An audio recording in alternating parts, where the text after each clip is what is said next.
boys and girls. This is Ms. Kathy. I'm so happy you've joined me today for another story just for you. Do you like visiting museums? Have you ever been in a museum of children's art? What if your museum were showing a collection of paintings of children, and one of the pieces was mysteriously missing? That's what happens to Sammy and Jenny in this new Shoebox Kids mystery. Along the way, Sammy learns that helping others is part of what it means to be a Christian.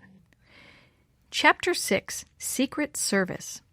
Sammy looked across the street at the large tree in the yard. He scratched his head. He thought he had seen someone there.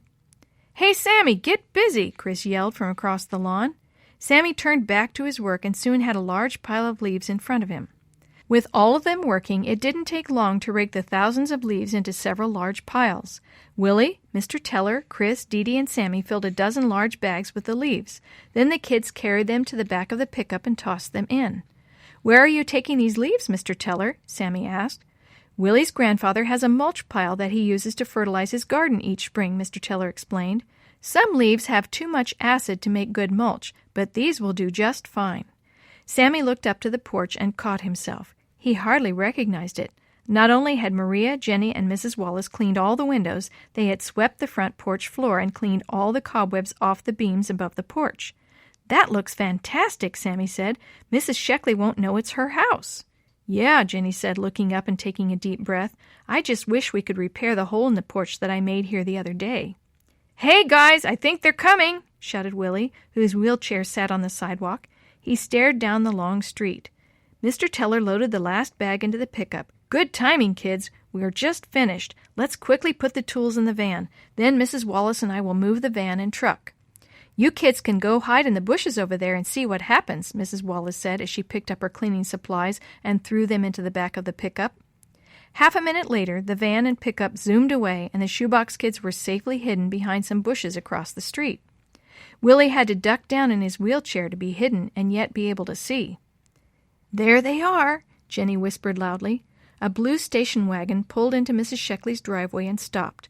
Mrs. Sheckly got out slowly from the passenger side. Jenny noticed that the neighbor who had driven Mrs. Sheckly was grinning as she got out of the car. "She doesn't even notice," Sammy said as Mrs. Sheckly walked across the lawn and onto the porch. "We have to remember that she can't see very well," Jenny whispered back. "She'll see it eventually."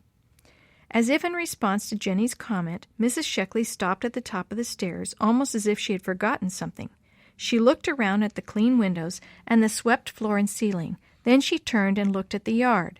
The Shoebox Kids began to giggle when they saw her looking around. "Shh," Jenny urged them, but the giggling grew louder. "I can almost hear her," Sammy said. "She's asking herself, 'Is this my house?'" "This is great," Chris added. "Better than a practical joke." "Yeah, better because everybody wins," added Willie. Sammy smiled and looked around at his friends, who were smiling too. Then he noticed that Dee Dee wasn't smiling. She looked next door at the large tree where Sammy had looked earlier. A tall, thin man stood in the shadows of the overgrown tree staring at Mrs. Sheckly's house.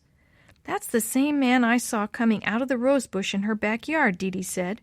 "Who is he?" Chris asked. "I don't know," Sammy said, "but I have a feeling we're going to find out sooner or later." The leaf-raking adventure was all the Shoebox Kids could talk about when they got together at church that weekend.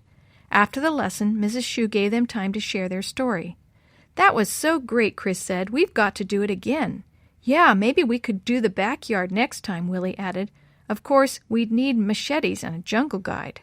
"And a big game hunter to look for snakes and tigers," added Sammy. "I'm not going back there again," Dee Dee said. "Not as long as that man is running around loose." "What man?" asked Mrs. Shoe. Dee Dee told her of the man she had seen coming out of the rose bush in Mrs. Sheckly's backyard, and of seeing him again beneath the tree across the street. "I think that's the same man I saw at the art museum," said Sammy. "Well, I think the police need to know that he's been hanging around," Mrs. Shoe said. "I'll ask them to keep an eye out for him." Jenny waited for Sammy in the hallway after the others had left. "Who do you think that man is?" Jenny asked. "Obviously someone who knows Mrs. Sheckly," Sammy said. "If he's any danger to Mrs. Sheckly, then we need to do something," Jenny said. "Mrs. Shoe is telling the police," Sammy said, "but I want to know who he is." Jenny took a deep breath. "I feel bad that we left that hole in her front porch. How about you and me going over there and fixing it tomorrow?"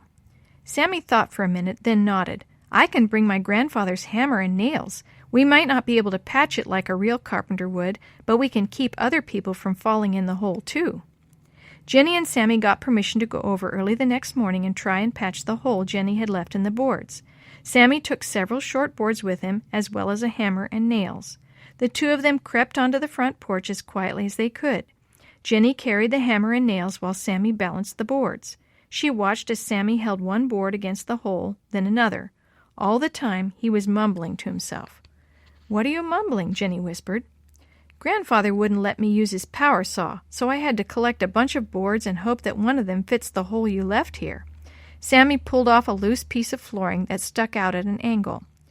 Jenny didn't like the way Sammy had said that. "It wasn't my fault that I fell through the floor here," Jenny hissed. "Anyway, you didn't help things any." "Well, you told me." Sammy paused in mid-sentence as he found a board that fit the hole in the floor almost perfectly. "Got it." "Shh," Jenny whispered. "We don't want to wake Mrs. Sheckly up. By the way, how are you going to nail that board down without waking Mrs. Sheckly up?" "Remember, she's hard of hearing," Sammy said. "I have trouble seeing." Jenny and Sammy heard a familiar voice behind them. "I have ears like a bat."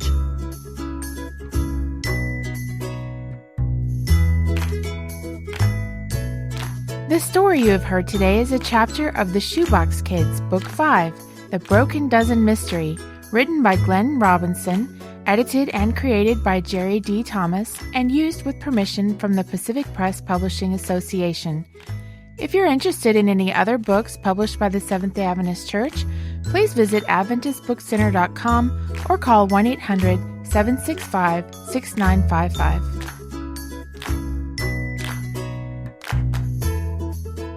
This podcast is a production of the Carolina Conference of the Seventh-day Adventist Church.